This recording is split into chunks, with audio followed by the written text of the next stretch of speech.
TVC, a TV do Correio da Manhã.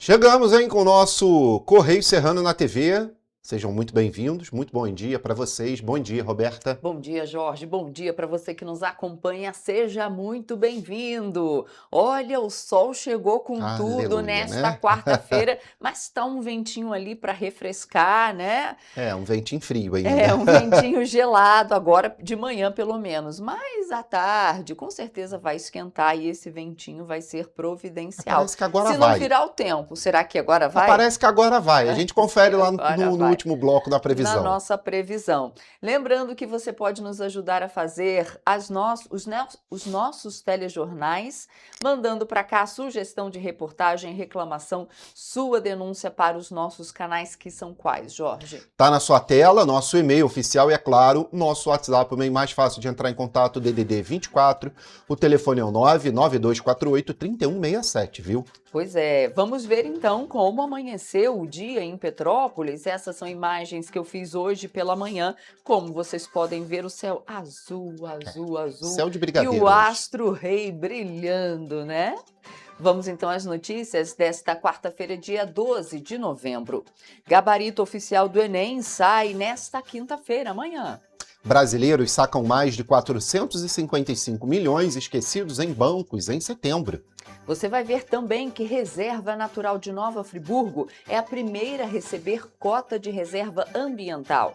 E Prefeitura de Petrópolis realiza ação para levar conscientização para os feirantes. E você vai ver também campanha de prevenção ao glaucoma realiza mais de 300 exames de graça em Petrópolis. Agora no Correio Serrano na TV.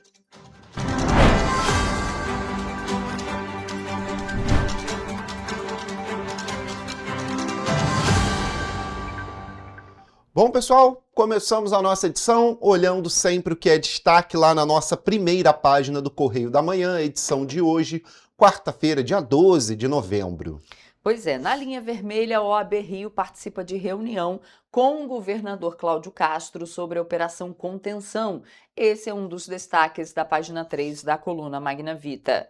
E ali, Estado pode usar royalties para pagar dívida com a União. Isso é referente aos royalties do petróleo aqui no Rio de Janeiro. O TJRJ revoga a liminar que impedia a medida para não prejudicar,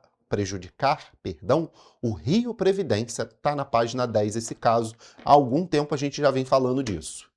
Pois é, temos também que esquerda teme jabutis no projeto antifacção e a reforma tributária subiu no telhado, sei lá, né? Tá lá na página 4 no Correio Político.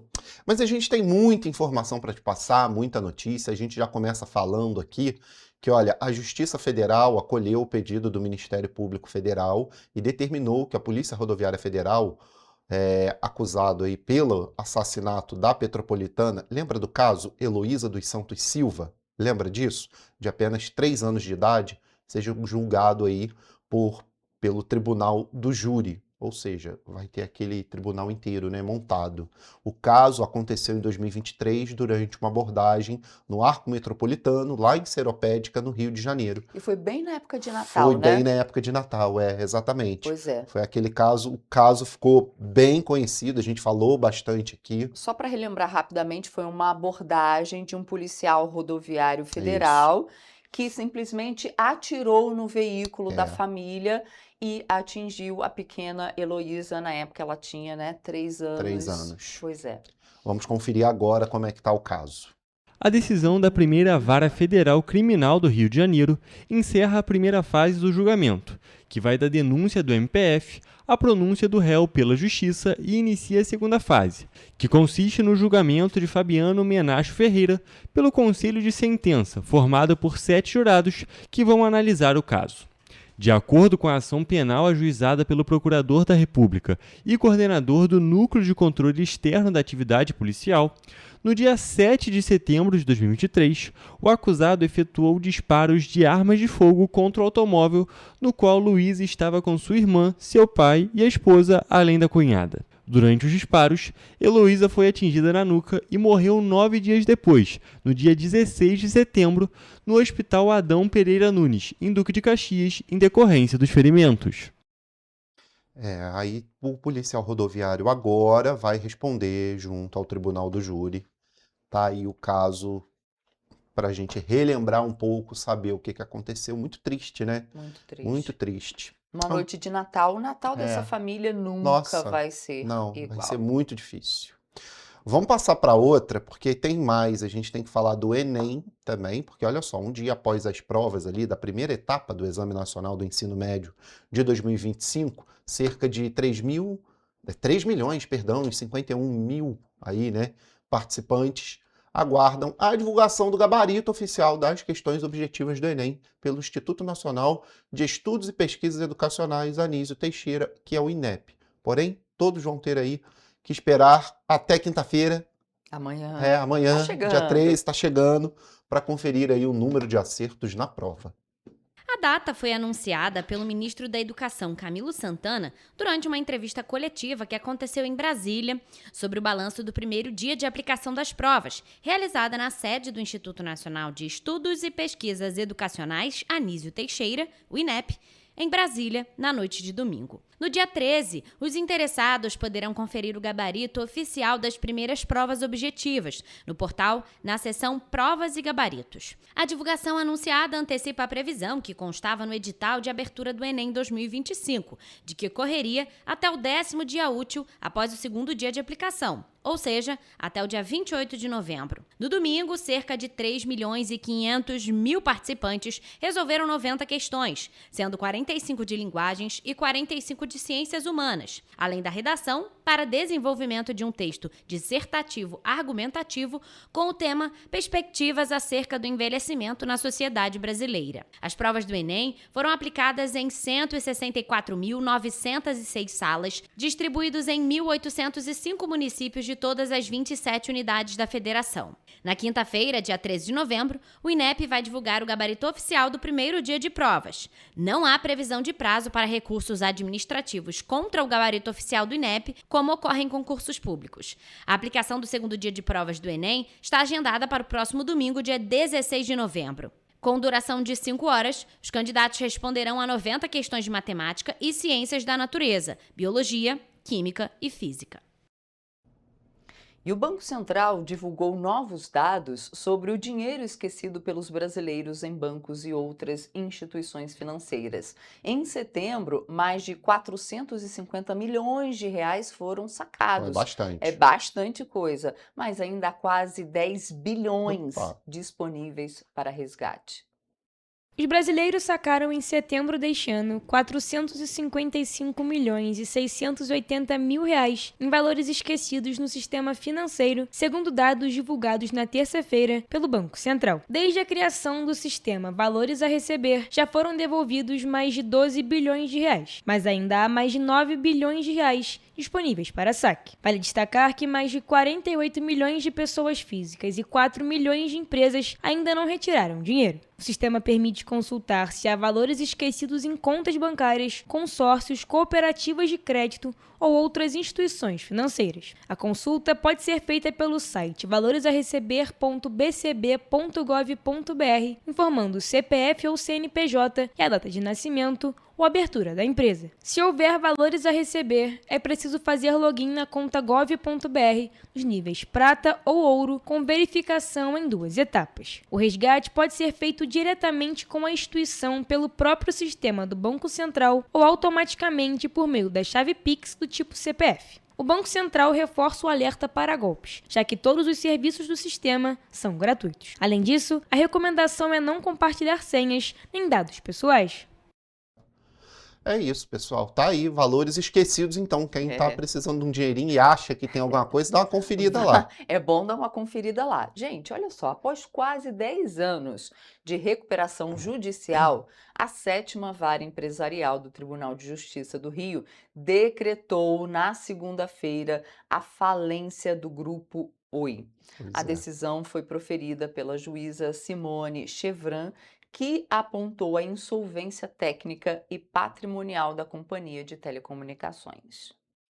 De acordo com a magistrada, a empresa acumula dívidas de aproximadamente 1 bilhão e 700 milhões de reais e tem receita mensal de cerca de 200 milhões de reais, com patrimônio considerado esvaziado. Na decisão, a juíza afirmou que a Oi é tecnicamente falida e que não há mais viabilidade econômica para cumprimento de suas obrigações. A sentença determina a mudança do processo de recuperação judicial em falência e a liquidação ordenada dos ativos da companhia, com o objetivo de maximizar os valores destinados ao pagamento dos credores. As atividades da Oi continuarão provisoriamente até que os serviços sejam assumidos por outras empresas para garantir a continuidade da conectividade e a manutenção de serviços essenciais. Segundo o TJRJ, a decisão foi tomada após manifestação da própria empresa e do interventor judicial, que relataram a impossibilidade de pagamento das dívidas e o descumprimento de partes do plano de recuperação.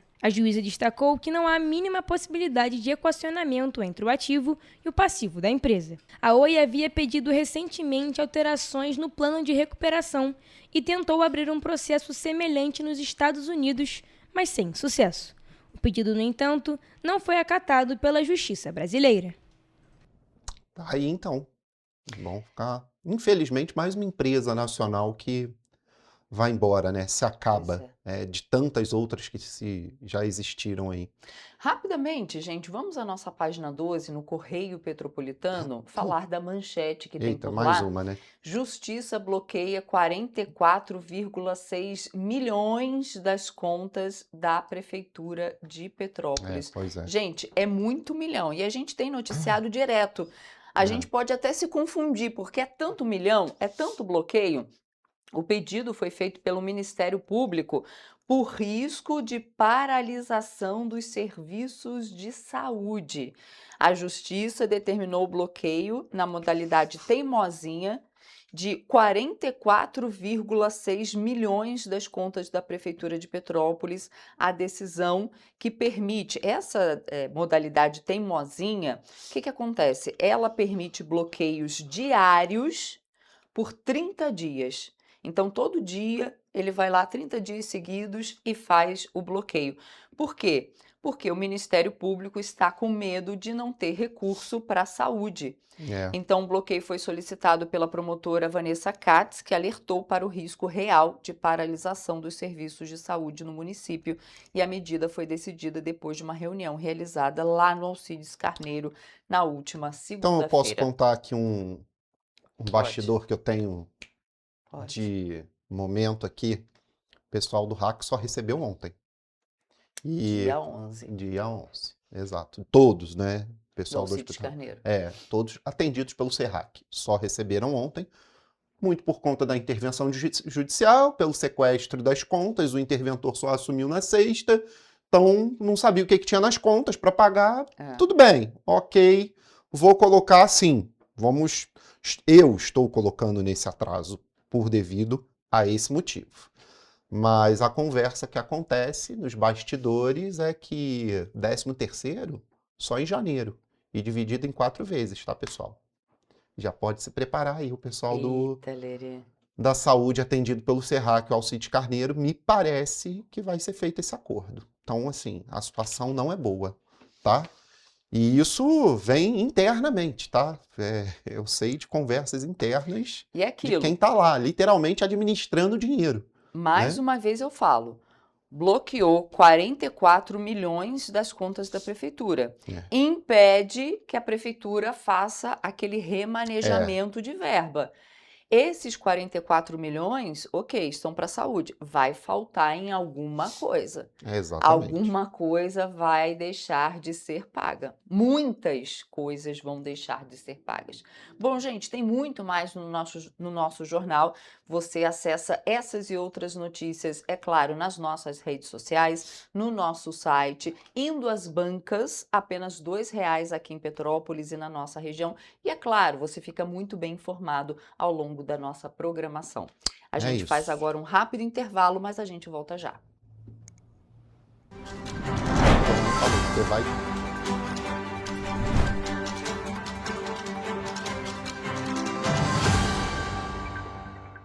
Segurança com inteligência, estratégia e ação. Antes não tinha, agora tem.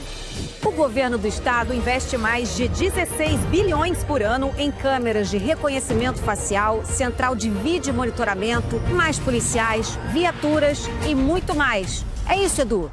Flávia, antes entrava e saía governo, os bandidos seguiam armados. Hoje o Rio bate recordes na apreensão. Antes o investimento do Segurança Presente era só na capital. Agora são mais de 50 bases em diversas regiões. Vai daí, Gisele.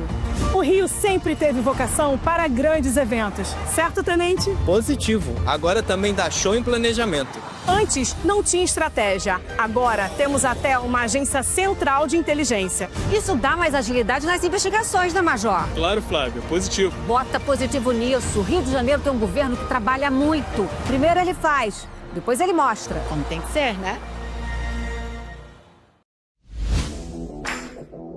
Para ter mais qualidade de vida, conte com a maior rede de academias de Petrópolis. Aqui na Corper, com uma mensalidade, você utiliza todas as unidades: Centro, Bingen, Itamaraty e Itaipava. Com planos a partir de R$ 95,00. A academia oferece ambientes modernos para você cuidar da sua saúde com segurança. Os espaços contam com dezenas de aparelhos de musculação, diversos equipamentos para aeróbico e funcional, além, é claro, de profissionais qualificados e uma extensa grade de aulas coletivas, que inclui dança, bike, jump, wolf fit, step fit, entre outras. Nossas estruturas são equipadas com salas de musculação e aulas coletivas, salas de avaliação física e nutricional, vestiários e estacionamentos amplos. Venha nos fazer uma visita e surpreenda-se! Rio de Janeiro, atração o ano inteiro. Tem descanso, tem folia, noite e dia, alegria, sol e praia, diversão. No prato ou copo, a festa, o bar, museu ou bloco. Show, cultura, história, gravado na memória e no seu coração. Rio de Janeiro, vem se apaixonar. Rio de Janeiro, vem se apaixonar. Cidades maravilhas, campo, mata, serra e trilha, em estado de emoção. Tem o Rio de Janeiro, que você já ama, e o Rio que ainda vai conquistar você. Apaixone-se pelo Rio. Rio de Janeiro, vem se apaixonar.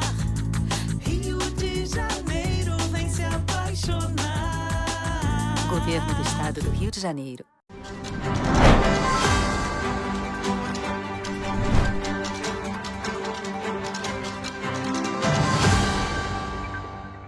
Estamos de volta.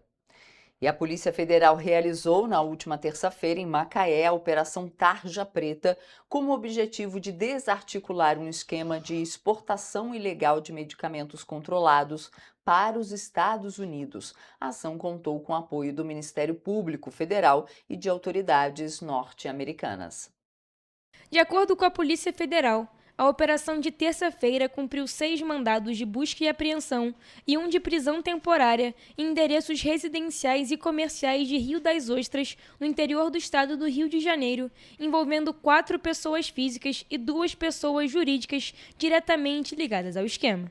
Através de colheita de dados de inteligência e cooperação com outros órgãos, nós conseguimos iniciar a investigação e identificar 3 núcleos sendo no Brasil e nos Estados Unidos. Segundo os agentes, as investigações começaram em 2023 e apontaram a existência de uma organização criminosa bem estruturada, com fornecedores, intermediários e receptadores. Os fornecedores, onde já temos 2 farmácias identificadas pelo menos, aqueles que faziam a remessa utilizando os correios, e também identificamos algumas remessas feitas por donos de farmácia. E o terceiro núcleo, aquele que recebia, aquele que era responsável pela parte logística. O grupo enviava medicamentos de uso controlado, os chamados tarja preta, para os Estados Unidos sem a exigência de receita médica, o que fere normas sanitárias brasileiras e norte-americanas. Durante a operação, foram identificadas diversas remessas internacionais contendo substâncias como zolpidem, alprazolam e clonazepam, todas classificadas como psicotrópicas ou entorpecentes. Na operação, 2 pessoas foram presas. O líder da organização criminosa foi localizado e preso em Orlando, na Flórida, por oficiais do governo dos Estados Unidos. Após os trâmites legais, ele será deportado para o Brasil. Já o segundo investigado foi preso em flagrante com uma farta quantidade de medicamentos em Rio das Ostras, no Rio de Janeiro. Segundo os agentes, a ação também teve suporte dos Correios, já que as remessas dos medicamentos eram feitas por meio de envios postais. Cidade, Winter Garden, Flórida. Tudo aqui, pelos Correios, Os envolvidos podem responder por organização criminosa e tráfico internacional de drogas. A Polícia Federal segue analisando o material apreendido e as movimentações financeiras dos investigados. A investigação ela vai continuar a fim de identificar novos suspeitos, novos participantes dessa ORCRIM. As interceptações contaram com o apoio do Serviço de Alfândega e Proteção de Fronteira dos Estados Unidos e da Agência Antidrogas norte-americana. Agora, olha só, o governador Cláudio Castro anunciou na segunda-feira uma medida esperada há mais de 2 décadas pelos policiais militares do Rio de Janeiro, o reajuste do auxílio alimentação. O valor, que não era atualizado há quase 20 anos, vai ter um aumento expressivo. O aumento foi anunciado poucos dias depois da Alerj aprovar a reestruturação do quadro da Polícia Militar, que prevê redução do efetivo e a criação de novos cargos. O benefício passará de R$ 162,60 para R$ 433,80, ou seja, um aumento de 166,78%. O anúncio foi feito ao lado do secretário de Polícia Militar, Coronel Marcelo Menezes, que destacou que a medida deve ter impacto direto na segurança pública. O objetivo é adequar a corporação à nova lei orgânica das polícias militares. Esse é um passo importante da política de valorização dos policiais militares do Estado. Vale lembrar que os desarranchados, que são os policiais lotados em uma unidade onde não há rancho, também são beneficiados. Atualmente, o grupo soma cerca de 14 mil praças e oficiais. A última correção do valor do benefício foi realizada em setembro de 2004. Lembrando, há um ser humano atrás da farda e esse ser humano precisa ser cuidado e valorizado. Viva a nossa Polícia Militar! E o Banco Central publicou na última segunda-feira novas regras para o gerenciamento de riscos em arranjos de pagamento, que são os conjuntos de regras e procedimentos que disciplinam a prestação de determinados serviços de pagamento ao público, entre os quais os cartões de crédito e débito. Olha só. Aprovadas após consulta pública que foi realizada em 2024, as medidas visam aumentar a segurança, a transparência e a eficiência no funcionamento do sistema de pagamentos brasileiro. As normas constam em uma resolução que altera normas de 2021 que regulavam o tema. Segundo o Banco Central, essas mudanças asseguram maior clareza quanto às responsabilidades de cada participante e reforçam a proteção ao usuário recebedor de pagamentos. As regras entram em vigor imediatamente, mas as bandeiras de cartões terão 180 dias para ajustar seus regulamentos e solicitar autorização formal para a adequação. O Banco Central deixou claro que as bandeiras como a Visa, Mastercard e Elo passam a ser responsáveis diretas por garantir o pagamento das transações aos usuários recebedores, mesmo que ocorram falhas nos mecanismos de proteção do sistema. sistema. Se houver problemas em alguma instituição participante, como um emissor de cartões ou uma credenciadora, a bandeira deverá utilizar recursos próprios para assegurar o repasse dos valores. O novo marco regulatório também altera o processo de chargeback, que é uma reversão de uma transação contestada pelo titular do cartão. A norma limita a responsabilidade financeira dos participantes a 180 dias após a autorização da transação. Após esse prazo, caso as regras do arranjo permitam, a responsabilidade passa a ser integralmente da bandeira.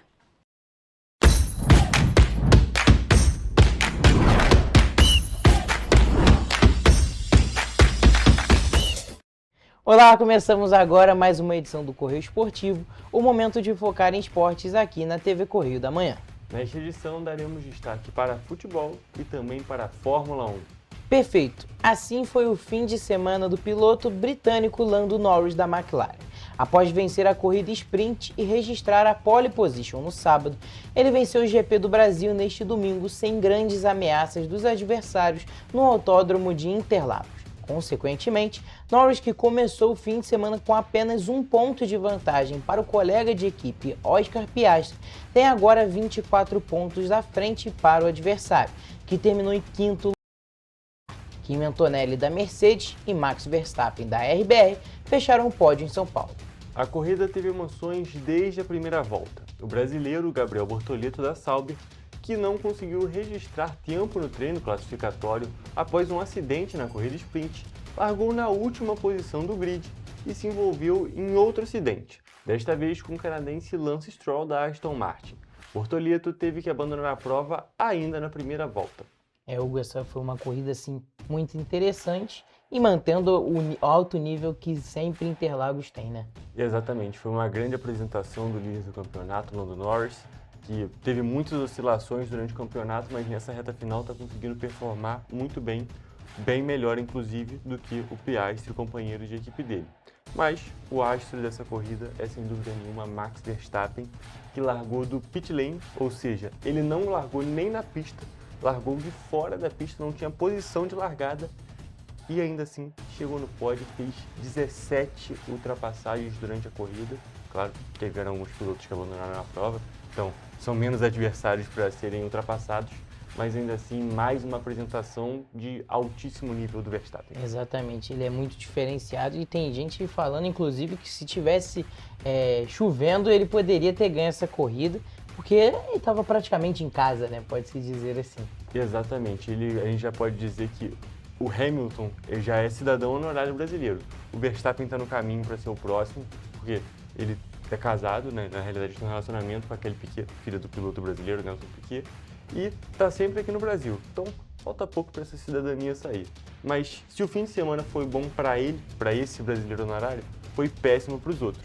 Porque o Bortoleto, né, o brasileiro de verdade, bateu nas 2 corridas que teve e ele não conseguiu completar nenhuma volta válida de corrida, nem na sprint, nem na corrida principal. Na verdade não, na sprint ele bateu na última volta. Pequena correção aqui. Mas aí ele bateu e o Hamilton, o brasileiro honorário, ele também teve que abandonar a volta depois de também ter um acidente na primeira volta. Ainda foi muito persistente. Exatamente. Aguentou o carro.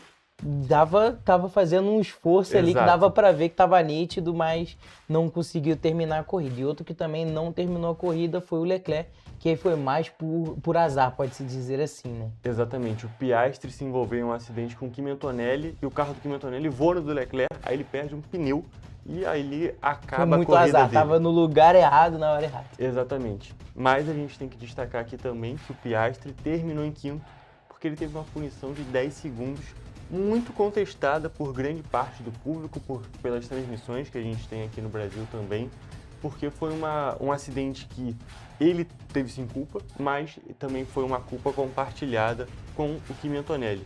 E só ele acabou sendo punido e foi uma punição muito grande. 10 segundos num pit stop faz muita diferença e ele muito provavelmente não teria vencido a corrida, porque o Lando Norris foi muito bem e conseguiu dominar ela inteira. Mas a distância estaria um pouquinho mais encurtada. A distância deles, principalmente no campeonato, poderia ser menor e é mais uma corrida que uma interferência externa, vamos dizer assim, pode ser determinante para decidir esse campeonato de 2025 dos pilotos. Agora vamos falar de futebol. Isso porque no sábado o Serrano recebeu e venceu no Atílio Marotti o líder da Série B1, o Bom Sucesso. Com o gol do camisa 10, Cleiton, o Leão da Serra vai às semis do campeonato. O Serrano avança em terceiro colocado e vai enfrentar o São Cristóvão. O primeiro jogo vai ser neste sábado no estádio Atílio Marotti e o segundo no dia 22 no estádio Ronaldo Nazário. Caso o Serrano avance para a final, o Leão sobe para a Série A2 do Campeonato Carioca. Toledo, a gente tem que destacar aqui que, mesmo se não conseguir o acesso, mesmo se não subir para a Série A2, esse resultado já é de grande importância para o Serrano, porque, chegando nas semifinais, o Serrano já está automaticamente classificado para a Copa Rio do ano que vem. Ou seja, tem um calendário mais extenso, tem mais chance do time se entrosar e, é claro, mais chance da torcida poder apoiar em outra competição. Exatamente isso que eu ia destacar. É um apoio da torcida assim que é muito importante tu ter mais vezes. E com um calendário menor isso acaba que deixa os jogadores um pouco mais afastados da torcida, mesmo a torcida do Serrano sendo muito presente. Agora falando sobre o jogo, primeiro tempo que durou muito tempo, né? Pode-se dizer. Ficou bastante tempo paralisado, o goleiro Clever saiu uma bola e se machucou feio. Exatamente, ele precisou ser levado de ambulância para o hospital porque ele teve um choque muito feio com um atacante do Bom Sucesso, mas eu vi até o pessoal comentando nas redes sociais que ele se sacrificou pelo time, porque era um lance que o atacante ia ficar de cara a cara com ele, ele não tinha nenhum marcador por perto, então ele realmente tem um contato que é bem feio, mas ele consegue salvar o Serrano. E depois o goleiro Lucão entra no lugar, o Serrano consegue fazer o gol. Ele faz boas defesas, ele faz boas defesas e sai como herói dessa partida. Então foram 2 goleiros no mesmo jogo e os 2 acabaram sendo heróis.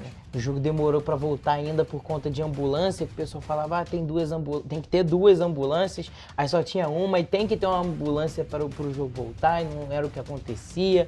Ficou muito tempo paralisado, o jogo deu aquela esfriada, os jogadores consequentemente perderam um pouquinho do pique, depois voltou, o Serrano fez um gol de pênalti, o Cleiton fez um gol de pênalti e conseguiu se classificar. Exatamente, e esse 1-0 foi importantíssimo porque se o Serrano não tivesse vencido essa partida, se por exemplo tivesse empatado, o Petrópolis, principal rival do Serrano nesse momento, né, rival de cidade do Serrano, que teria se classificado.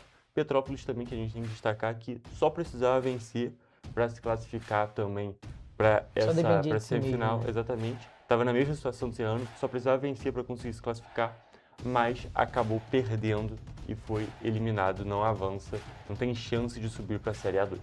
Vamos falar agora da rodada do Campeonato Brasileiro. E a crise parece ter se instaurado em São Januário. Tentando se recuperar de uma sequência ruim no Brasileirão, o Vasco voltou ao seu estádio na noite de sábado para encarar o Juventude e, após sair na frente no placar, teve 2 falhas defensivas decisivas e acabou derrotado por 3-1. Toledo, nós podemos destacar aqui que uma situação que parecia ter sido resolvida no Vasco voltou a acontecer. Diferente dos jogos contra Botafogo e São Paulo, foram jogos que, do São Paulo, foi um jogo que eu diria que foi muito azar, que o Vasco fez um primeiro tempo muito bom e muito provavelmente, se aquele jogo fosse jogado outras vezes, teria saído pelo menos do primeiro tempo ganhando o jogo, mas acabou tendo aquela polêmica do pênalti no final do jogo, que eu acho que foi pênalti, só para deixar claro mais uma vez. Aí, ali foi azar. No jogo contra o Botafogo, não. O Botafogo foi muito superior. Muito mal também. Exatamente. E eu não diria nem tanto que o time entrou mal. O Botafogo que foi muito bem. Teve claro. aquela culpa dividida, que um foi mal e o outro foi bem. Foi uma noite iluminada e a outra não foi aquela noite que é dia. Que 3-0 também não é só sorte. Exatamente. Foi realmente muito mérito do time do Botafogo e uma atuação bem ruim do time do Vasco, mas muito ocasionada por essa boa atuação do Botafogo. Mas nessa partida contra o Juventude a situação muda bastante, porque o Vasco começa bem, mas só joga 15 minutos de futebol, faz um gol e depois o time se perde, principalmente com as falhas defensivas, que os 2 primeiros gols, principalmente, poderiam ter sido tranquilamente evitados. Principalmente o segundo, que era só o Léo Jardim ter soltado a bola pro lado, igual sempre faz. Tinha companheiro do lado dele, mas aí eu acho que ele se sentiu um pouquinho pressionado assim, por conta do tempo, né? Agora tem essa regra, acaba que dá o escanteio depois de 8 segundos que o goleiro fica com a bola. Porém, não tem justificativa, na minha opinião, era só ele tocar pro lado. E se não fosse isso, era só dar um chutão. Exatamente, foi realmente um mole muito grande. E saiu no meio, num jogo que estava muito compactado no meio. Exatamente, o time do Juventude estava fazendo pressão no meio de campo e foi a escolha errada. Aí teve a falha defensiva do primeiro gol, que o zagueiro Carlos Cuesta podia ter bloqueado o cruzamento, que acaba sendo um gol. Aí depois tem esse lance e ali o time do Vasco acaba e não consegue mais jogar. Depois ainda tem a expulsão do Paulo Henrique, foi uma expulsão boba. Aí ali o Juventude aproveita essa vantagem numérica, que de muitas das vezes não é aproveitada, a gente tem que destacar, e consegue fazer mais um gol e consegue a vitória. Aí o Vasco, que estava numa sequência de 4 vitórias consecutivas, vai para 3 derrotas seguidas e complica bastante a situação numa busca por G6 no campeonato, G7 na realidade agora, que é praticamente impossível. Agora no domingo, o Botafogo empatou em 0-0 com o Vitória. O Botafogo ainda teve uma chance de sair na frente do placar, mas o zagueiro Barbosa perdeu um gol praticamente feito. Com esse um ponto somado, o Botafogo se mantém na 6ª posição do Campeonato Brasileiro. E o outro personagem de 0-0 foi o Fluminense, que empatou com o Cruzeiro no Mineirão. Mas ao contrário do jogo do Botafogo, esse foi um pouco mais movimentado. E agora o Fluminense chega a 7º com 52 pontos. Toledo, a gente tem que dar mais destaque para esse jogo do Fluminense, porque realmente do Botafogo foi um jogo bem morno, aquele jogo bem esquecível mesmo. Exatamente, o primeiro tempo foi um pouquinho mais animado, o segundo digno de 0-0. Jogo bem Campeonato Brasileiro. Se tivesse cansado, tinha dormido assistindo esse jogo, porque realmente a situação ficou complicada ali. E não era pro Botafogo estar assim, né? A gente acabou de comentar que o Botafogo venceu muito bem o Vasco. Aí jogando contra o Vitória, que teoricamente é um time muito inferior, inclusive o Vasco ganhou recentemente, não conseguiu essa vitória. Mas se a gente fala agora de Fluminense, aí ali a gente tem um jogo muito movimentado, com polêmica de arbitragem. 0-0 até que legal de se assistir. Exatamente. E com uma grandiosa atuação do goleiro Fábio contra o seu ex-clube. Nossa senhora, ele fez uma defesa assim, numa bola que lembrou Manuel Neuer, Ter Stegen, esse tipo de goleiro. Uma defesa assim, tirando em cima da linha, defesa muito linda. Claro, Fábio, canso de elogiar ele, porque ele é muito, muito bom. Exatamente. E aí, se o resultado do Botafogo foi um resultado ruim por ser um empate, o resultado do Fluminense foi um ótimo resultado, porque o Cruzeiro está lá em cima na tabela, querendo ou não. Ainda tem chance de título, é complicado, mas ainda tem chance. Ainda consegue buscar, se Exatamente. Tentar. E esse empate, que foi bom para o Fluminense, foi muito ruim para o Cruzeiro, justamente nessa busca de um possível título. Agora, quem teve uma rodada muito boa foi o Flamengo, que foi o único dos cariocas a vencer. Além disso, viu o Palmeiras, com quem briga pelo título, tropeçar para o Mirassol. O Flamengo venceu o Santos no Maracanã por 3-2. O time carioca chegou a abrir 3 gols de diferença, mas no finalzinho do jogo, o time paulista conseguiu fazer 2 gols e pressionar o time carioca, mas já era tarde. O Flamengo terminou a rodada na 2ª colocação, com os mesmos 68 pontos do Palmeiras, na frente por conta dos critérios de desempate. Toledo, esse jogo foi uma boa atuação do Flamengo no primeiro tempo, mas no finalzinho ali o Flamengo dormiu, uma oscilação que vem acontecendo às vezes com o time do Felipe Luiz. O time bobeia muito nessa final das partidas, mas o grande personagem desse jogo foi o Neymar, que deu uma entrevista no meio do tempo, patética, né? A gente tem que falar que foi muito feio. E ainda vale destacar que depois que o Neymar sai, o time do Santos faz 2 gols. O time do Santos melhora muito, dá pra ver nitidamente, tanto que saiu os 2 gols, e pressionou o Flamengo e, assim, poderia, se tivesse um pouquinho mais de tempo, eu ouso dizer que poderia ter empatado o jogo. Exatamente. Pra quem não acompanhou as redes sociais, não assistiu o jogo, ele falou que a única maneira do Santos fazer o gol era procurar ele ali no ataque. E não tem como falar isso, né? Um jogo coletivo, 11 pessoas jogando para o seu time. Não tem como você falar que a única maneira de fazer um gol é te procurando. Realmente foi muito complicado. Ele teve uma atuação que não foi boa, para os padrões de Neymar não foi boa, perdeu muitos duelos. Teve um comportamento com a arbitragem também muito ruim. Parecia que ele estava desesperado o jogo inteiro. Então, assim, foi um jogo muito feio para o Neymar. E né, te falar. Exatamente, a gente tem que destacar que essa volta pro Neymar não tá saindo nada, a volta do Neymar pro Santos não tá saindo nada como ele tinha planejado. Mas esse jogo foi muito bom pro Flamengo, saiu com os 3 pontos, que é o que importa, e ainda viu o Palmeiras perder pro Mirassol, que obviamente vem fazer uma campanha maravilhosa, histórica, e foi muito bom pro Flamengo, que o Palmeiras ainda joga contra o Mirassol ainda. Vai ser uma reta final de Campeonato Brasileiro muito interessante. Exatamente. E, gente, agora, infelizmente, acabou nosso tempo, então a gente fica por aqui com esse Correio Esportivo. É isso, gente. Um beijo e até a próxima edição.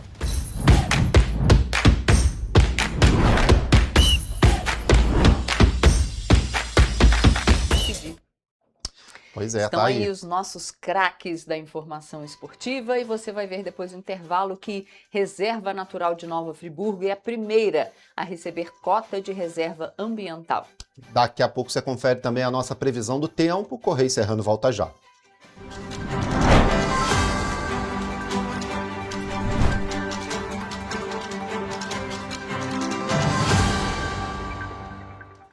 Antes a gente não tinha tantas obras por todo o estado.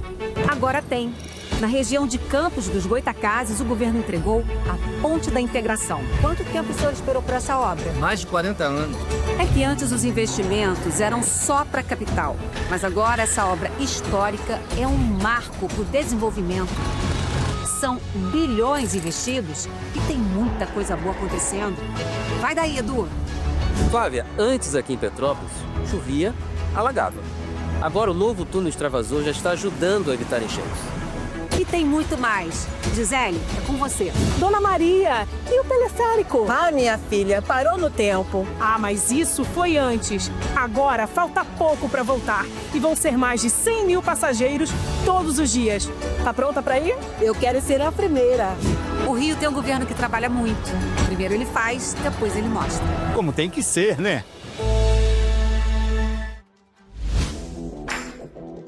Para ter mais qualidade de vida, conte com a maior rede de academias de Petrópolis. Aqui na Corper, com uma mensalidade, você utiliza todas as unidades: Centro, Bingen, Itamaraty e Itaipava. Com planos a partir de R$ 95,00. A academia oferece ambientes modernos para você cuidar da sua saúde com segurança. Os espaços contam com dezenas de aparelhos de musculação, diversos equipamentos para aeróbico e funcional. Além, é claro, de profissionais qualificados e uma extensa grade de aulas coletivas, que inclui dança, bike, jump, wolf fit, step fit, entre outras. Nossas estruturas são equipadas com salas de musculação e aulas coletivas, salas de avaliação física e nutricional, vestiários e estacionamentos amplos. Venha nos fazer uma visita e surpreenda-se!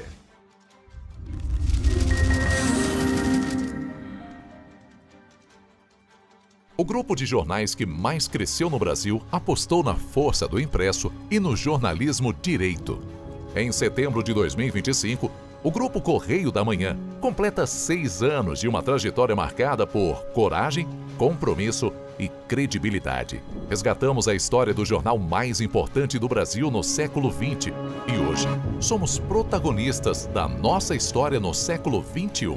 Acreditamos na responsabilidade de colocar a informação correta no papel. Enquanto o mundo digital muda a cada segundo, o jornal impresso permanece como referência de verdade e confiabilidade. Contamos com 4 parques gráficos próprios, no Grande Rio, em Volta Redonda, no Núcleo Bandeirante e em Areal, em Brasília, equipados com 8 rotativas de alta tecnologia que produzem todos os nossos jornais em cores. São 5 jornais diários. Correio da Manhã, Estado do Rio, Correio da Manhã Nacional, Correio Sul-Fluminense, Correio Petropolitano, Correio da Manhã Distrito Federal. E o grupo vai além. Abriga o tradicional Jornal da Barra, com 35 anos de história, a lendária revista O Cruzeiro e o Jornal de Turismo, publicado há 59 anos. Na área eletrônica, temos a TVC, TV Correio da Manhã, no ar há 24 anos pelo canal 16 de Petrópolis, com estúdios também no Rio de Janeiro e em Brasília. Crescemos com uma missão clara: levar ao leitor uma informação verdadeira. É o jornalismo direto e direito, o jornal que respeita a política e é respeitado pelos políticos. Nossas páginas e plataformas reúnem um time de jornalistas e colunistas de peso: Fernando Molica, Rodolfo Lago, Thales Faria, Cláudio Magnavita, Ricardo Cravo Albim, Rui Castro, Alexandre Garcia, Aristóteles Drummond, entre outros nomes que ajudam a construir a credibilidade da nossa marca. São 4 redações integradas e um conteúdo cada vez mais ampliado no meio digital. Grupo Correio da Manhã. Informação com tanta credibilidade que é impressa todos os dias.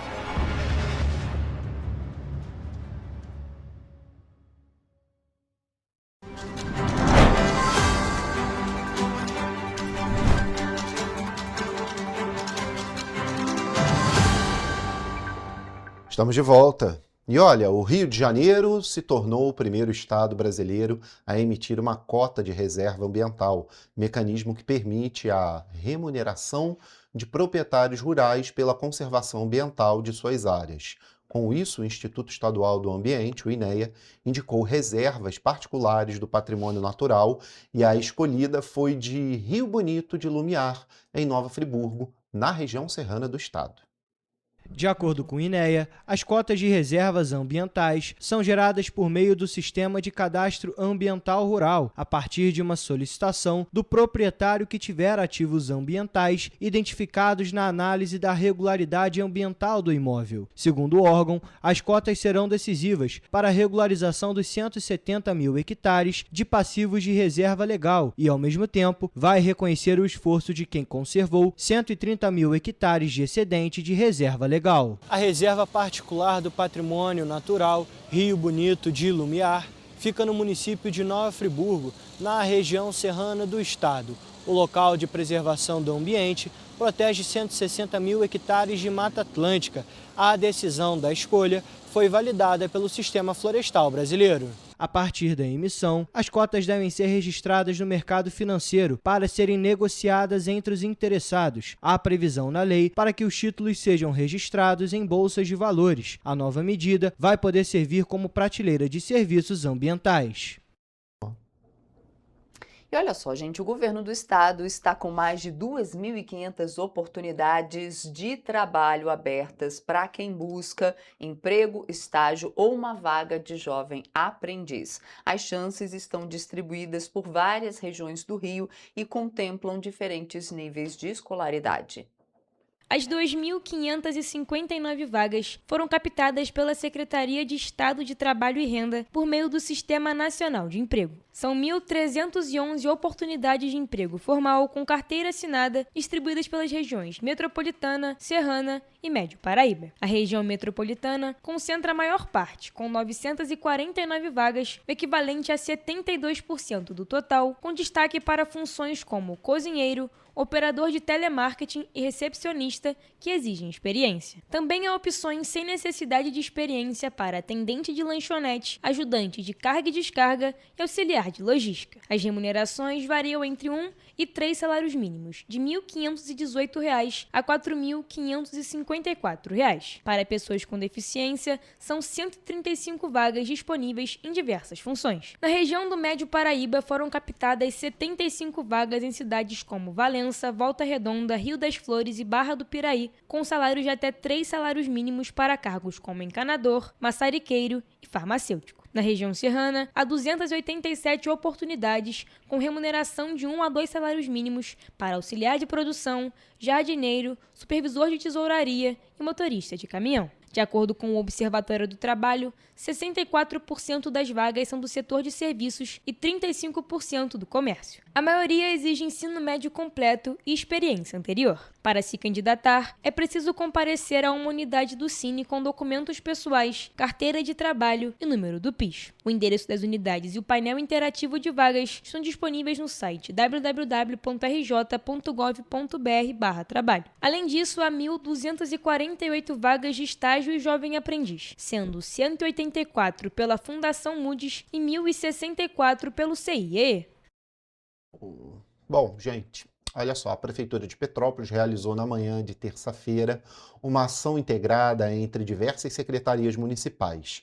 Isso aconteceu na Feira Livre aqui no centro de Petrópolis. Foram realizadas atividades com o objetivo de levar serviços, cuidado e mais qualidade ao espaço da feira para a população. Vamos conferir como é que foi. Entre as ações oferecidas estavam a vacinação para adultos, com imunizantes para febre amarela, hepatite B, Covid-19 e tétano.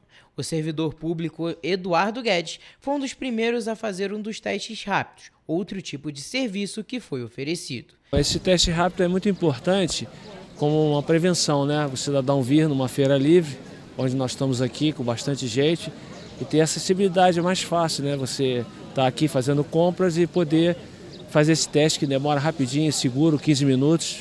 A ação foi muito bem vista pelos feirantes.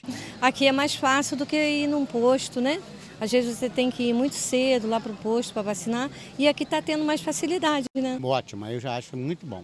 Porque não precisa nem ir longe, né? Só ir ali e pronto. Eu já fiz, inclusive. Também foi oferecida uma oficina de sal de ervas com dicas para alimentação mais saudável, além de ações de conscientização sobre coleta seletiva, ordenamento e melhorias no espaço da feira. A ação integrada foi promovida pela Secretaria de Desenvolvimento Econômico. Com várias secretarias, com o intuito de melhorar a qualidade de vida do feirante, essas pessoas que levam comida para as nossas mesas. E, logicamente, que através de todo esse trabalho, levar uma qualidade melhor aos nossos consumidores, às pessoas que vêm aqui consumir os produtos dos nossos feirantes. A ação contou também com a CONDEP, CPTrans e as Secretarias de Segurança e Ordem Pública e Meio Ambiente. É importantíssimo que vai no sentido da gente orientar os feirantes sobre o descarte irregular dos produtos, principalmente os produtos orgânicos, né? Então a gente vem orientando eles, passando, né, toda a nossa legislação vigente, indicando como fazer esse descarte. A gente está hoje também com o pessoal da CONDEP, demais secretarias, o PROCON, SSOP, para a gente, inclusive, escutar deles também as requisições. A CONDEP está presente aí hoje, além de toda a organização, manutenção, limpeza da feira livre, também com essas ações de saúde e de meio ambiente. No estande da CONDEP, o que poderia ser lixo vira arte e, em seguida, itens pedagógicos. Essa é uma forma para mostrar desde cedo a importância da reciclagem, da reutilização para as crianças desde cedo. É que o planeta precisa, né? O importante é passar para as crianças que o planeta precisa da colaboração de todos e botar isso na mente, no coraçãozinho dos pequeninos é muito importante para um futuro melhor. Está aí. E a campanha de prevenção ao glaucoma, realizada no último dia 8 de novembro pelo Hospital do Olho de Petrópolis, em parceria com o Lions Clube Quitandinha, a Secretaria Municipal de Saúde e o Hospital de Olhos Dr. Tanuri, foi um sucesso de público e mobilizou mais de 300 pessoas ao longo do dia. Durante o evento, realizado das 9 horas da manhã até as 3 da tarde no Hospital do Olho de Petrópolis, a população teve acesso gratuito a exames oftalmológicos preventivos, além de orientações sobre o diagnóstico e tratamento do glaucoma. Esta doença, que é uma das principais causas de cegueira irreversível no mundo, e de acordo com o Conselho Brasileiro de Oftalmologia, existem aproximadamente 1 milhão de pessoas que sofrem com a condição no país, sendo que 70% desse público não tem nem o diagnóstico. Por isso, essa iniciativa reforçou o compromisso das instituições e da sociedade com a saúde da população e também a conscientização sobre a importância do diagnóstico precoce da doença para a saúde ocular. Com mais de 300 atendimentos realizados na cidade, a campanha se consolidou na promoção do bem-estar e da prevenção de doenças oculares em Petrópolis.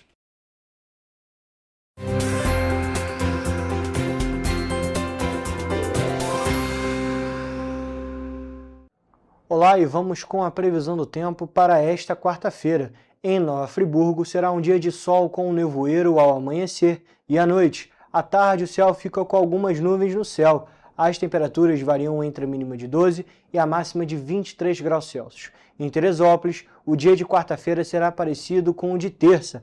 A previsão é de sol o dia todo, com muitas nuvens de manhã. À noite, forma-se um nevoeiro. As temperaturas variam entre a mínima de 13 e a máxima de 24 graus Celsius. Em Petrópolis, a quarta-feira será de sol com diminuição de nuvens de manhã, tarde ensolarada e noite de céu limpo. As temperaturas variam entre a mínima de 13 e a máxima de 24 graus Celsius. Aqui em Paraíba do Sul, o dia será de sol com algumas nuvens ao longo do dia e à noite de céu limpo. Os termômetros variam entre a mínima de 15 e a máxima de 27 graus Celsius. E para finalizar a nossa previsão do tempo, em 3 dias, o dia será parecido com o de Paraíba do Sul, com previsão de sol com algumas nuvens ao longo do dia e também noite de céu limpo. As temperaturas podem variar entre a mínima de 14 e a máxima de 27 graus Celsius. E essa foi a nossa previsão do tempo para quarta-feira.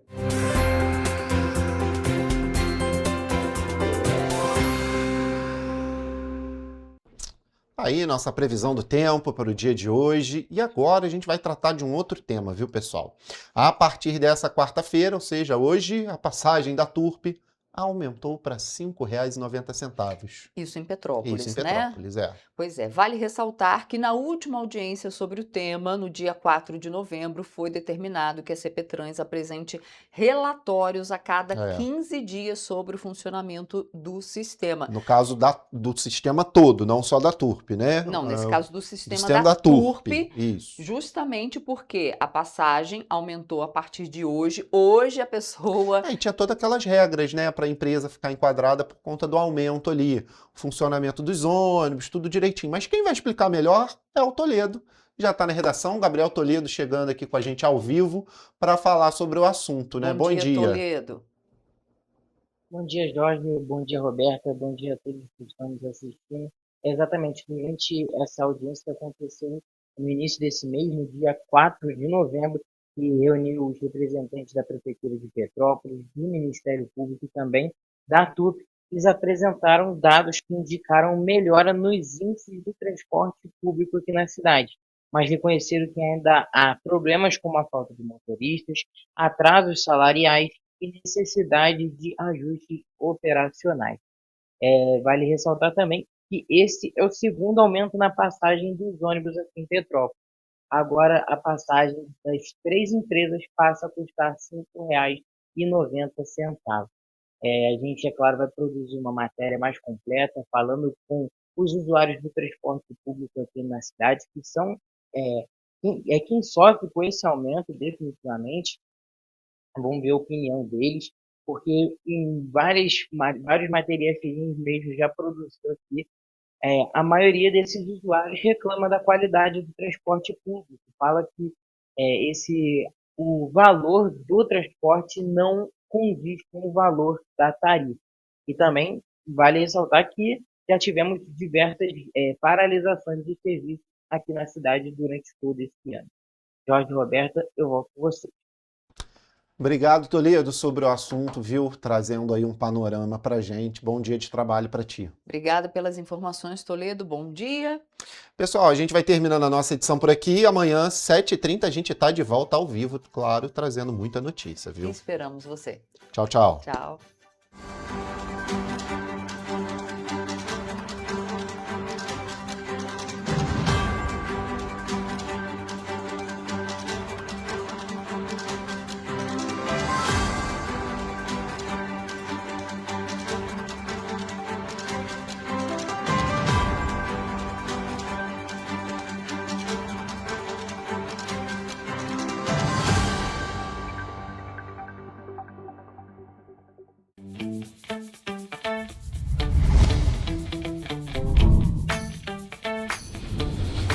TVC, a TV do Correio da Manhã.